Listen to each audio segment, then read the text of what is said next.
Hey, this is the Floodlight platform, and this is the dashboard page, the first page you load into after you log in. There's two ways to select a property. One's either by searching in the address bar or by clicking a building on the map. So you can choose 78 Lafayette Street, and I already have it unlocked, so it says this.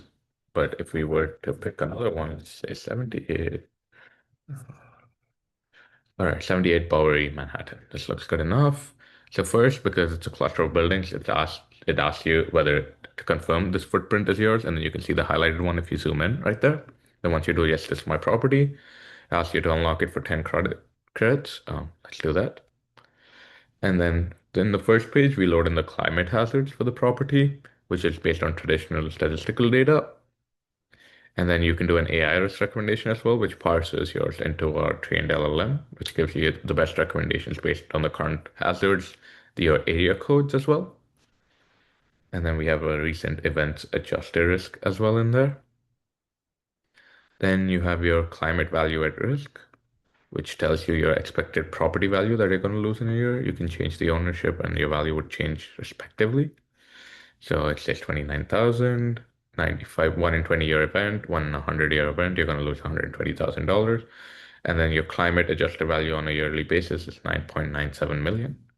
Your hazard breakdown based on damage curves, coastal storm surge, wildfire, natural riverway flooding, seismic risk. And then you can see the estimates, what they're estimated on and how they're being calculated as well. And then the mitigation plan is generated with AI, and then there's a what if simulator as well, with which you can change the frequency and the severity, and based on that, your cost, the property value loss changes as well. And then you have your live risk estimate. Then here you have the option, and these are the mitigations that the AI came back to us with, and then you can pick, and it'll tell you what percentage of your budget used as well. You can sort them by best ROI, fastest payback, lowest cost, highest savings, whatever you want to do. So perfect. Moving on to the next section is our live risk. Here we track live risk events like hurricane, tornadoes, tsunamis, any weather alerts. Um, and you can enable monitoring. And then once you do, you can configure alerts and thresholds. And then you can add custom rules as well, where you can set it up to be temperature, wind speed, precipitation, humidity, pressure. And you can choose where you want to receive it, email, SMS, daily summary emails as well. I do not need to do that for this property, so let me go cancel that. But here you get the detailed analysis of other climate factors as well. So disable monitoring. Perfect.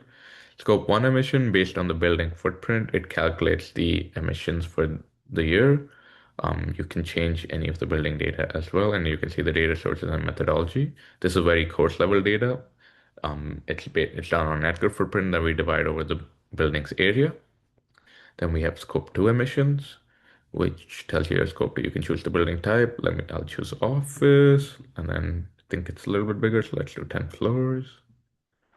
New York, if the area is right, mine's set to the metric system, so we have meter square. And then you can change this as well. Your landlord's responsibility, and based on this, the value changes as well. So you can do calculate emission. You can see the allocation based on your ownership percentage. Scope 2, the data source, which is EPA grid. And yeah, that's about it. Thank you so much.